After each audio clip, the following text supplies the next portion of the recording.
So let's say you're in a parking lot, came out of a shop in the mall or so, right?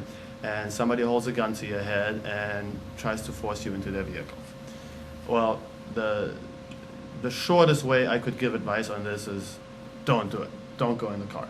The argument is always, well, but the person is holding a gun at my head, right? So am I not going to get shot possibly, right?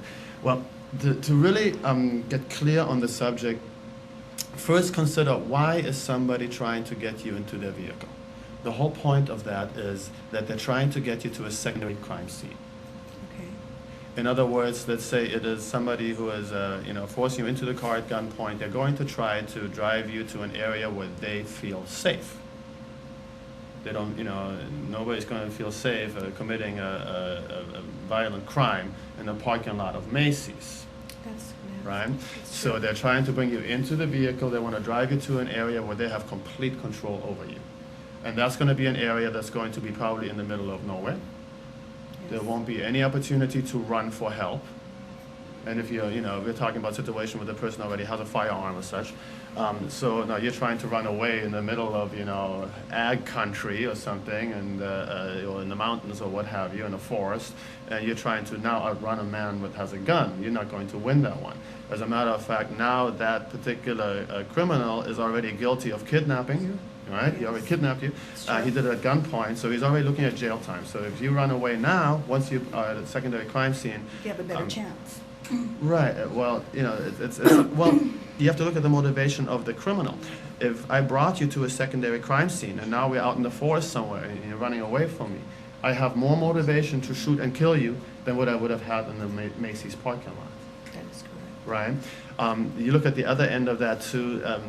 That he can do anything he wants to you once you're at a secondary crime scene. Right? Chances are things aren't going to become better. They're going to get much worse. Well, what are the chances if you run and still get shot? Now, that's a good point. And that's probably the fear that a lot of people will have is like, well, the person's holding a gun to me. I don't want to get shot right here, so let me do exactly what this man is telling me to do. Exactly, Right? 'cause Right. maybe he'll let me go. Right. Well, here's the thing. You want to think like a criminal thinks. If they're out there in a parking lot trying to force you into a vehicle, Yeah. well, their goal is to get you and drive you away. Their goal is not to shoot somebody in the parking lot of a mall. Correct? As a matter of fact, they don't want any attention drawn on them. So imagine that you did do this. The person is aiming a gun at you saying, get in the car, and you turn around and run. Well, now this criminal is looking at the probability, okay, I can try to shoot that person, I can try to shoot you, and that means I'm now going to be standing here again in the mall parking lot. Everybody will have heard the gunshot. I'm holding a gun in my hand, Yes. and you're lying dead on the ground. That wouldn't look so good. That would not look very good. That's not the goal of a criminal. Yes. That's just going to make him get arrested, right? So chances are that if you just turn around and run, he's going to pick a different victim. He's probably, as a matter of fact, he's probably going to get out of there really fast, because he's not going to, figure that you're going to now report him, right? But now let's imagine for a moment that he would actually attempt to shoot you. Yes. The chances, again, if you think of what we just talked about, the chances of that happening are probably 1 in 10 at most.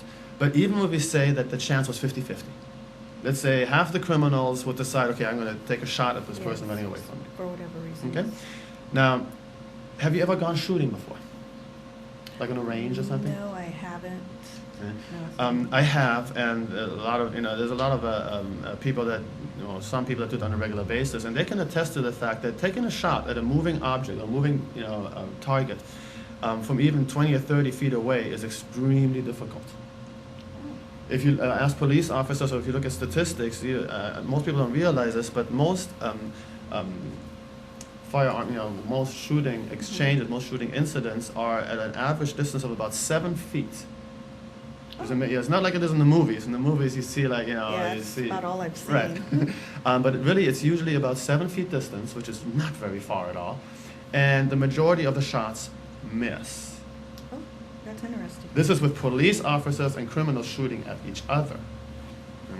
I would venture to say that probably the police officers make more of the shots than the criminals do because they're more experienced at this, of course. But So here you are, you're in a parking lot, somebody aims a gun at you and says, get in the car, you turn around and run. Okay? Let's say you're unfortunate enough to be in the 50% bracket of the people that will try to take a shot at you. Yes. Okay? Well, by the time this person is registered in their mind that they are going to shoot and made that decision, it's going to be at least 1 or 2 seconds or so. By that time, you should be at least 20 to 30 feet away. At least. When you're pumped full of adrenaline, maybe more. Pretty far of a distance. It's a far distance. Now this person has to take aim and try to shoot you. When you're a moving target, you're not that big. You're not the size of a car, you're the size of a person. Yes. Right? So the chances of them actually making that first shot is not that great. We talked about it yesterday, running zigzag, which I've heard before from other shows, is a myth. That's a myth. It just slows you down. Okay. You don't create distance as rapidly. Right? Mm-hmm. Anybody who's ever shot a gun at a gun range will attest to the fact if you have a target at 25 feet, that's not a bad distance. You can make that shot. If you now have a target at 50 feet, very difficult to make. Also for people who are not familiar with firearms, if you have let's say a revolver or a regular pistol that has a 6-inch barrel, that's huge. That's a huge gun. Even police officers don't usually have a 6, they have a 4-inch barrel. With a 6-inch barrel gun, you can make a good shot over, let's say, 50 feet. With a small gun, little tiny guns that criminals usually have in their hand, it is difficult to make a shot at 25 or 30 feet. Stationary, you're aiming, the target is not moving, it is hard to make that shot. Right? So let's say the person does make a shot, 50% of the time at least they're going to miss. So in this situation, we're down to a 25% chance of you getting shot now, right? Because only half the people would even consider shooting you. Out of that, only half the people are actually going to make that shot. Okay. Right? Now, let's say that did happen.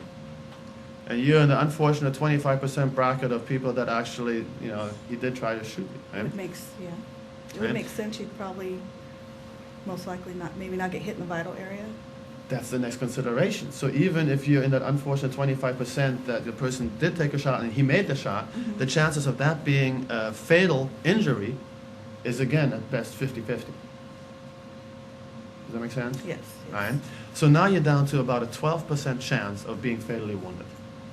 And really that's a mathematical way of arriving at the odds. Really, quite frankly, I think the chance of you being fatally wounded is close to 0. Okay.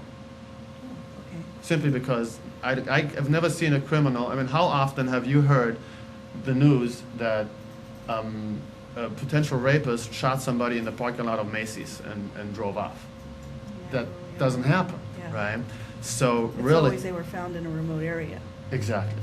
And then that brings us back to the original, consideration. How many times do you find of a dead body found somewhere Yeah. in the river, in the mountains, in the forest? Always a remote area. Right. So it's a secondary scene. That's a secondary scene. So I think the best thing you can do is before you get in a situation like that, it's always best to know how you're going to respond to the situation beforehand. It's just like in martial arts when we have karate Training. class. You don't want to be confronted with an assailant and then try and attempt to decide what you're going to do. In other words, prevention is the best policy. Exactly. Knowing ahead of time, maybe being aware of your environment, of where you're at. Exactly. And having made specific decisions ahead of time. If you were confronted with a person in a parking lot and you have never considered this before, you are now attempting to make a decision in the middle of an extremely a situation that's going to make you be apt to panic. Yes. Right? If you know ahead of time what you're going to do, you're going to see the gun. You're already running. Right? If you tomorrow would get held up by somebody in a parking lot, you'd already be running. But you wouldn't even be thinking about it. You would just instinctively do that. Yes, just Right. by knowing it makes all the difference. Right. Yeah. Right. So really being mentally prepared is probably one of the most important aspects about this. So my advice is turn and run. The best thing to consider is that going to do anything you can to avoid going to a secondary crime scene. That means fight, resist, run, yell, scream. Scream and yell. That's- No criminal wants to have the attention of the public or potential witness drawn onto them. Criminals are basically cowards. Any police officer will tell you that. They act very different once they got caught. Right? They act very different once there's the potential of them getting caught. That's very good information.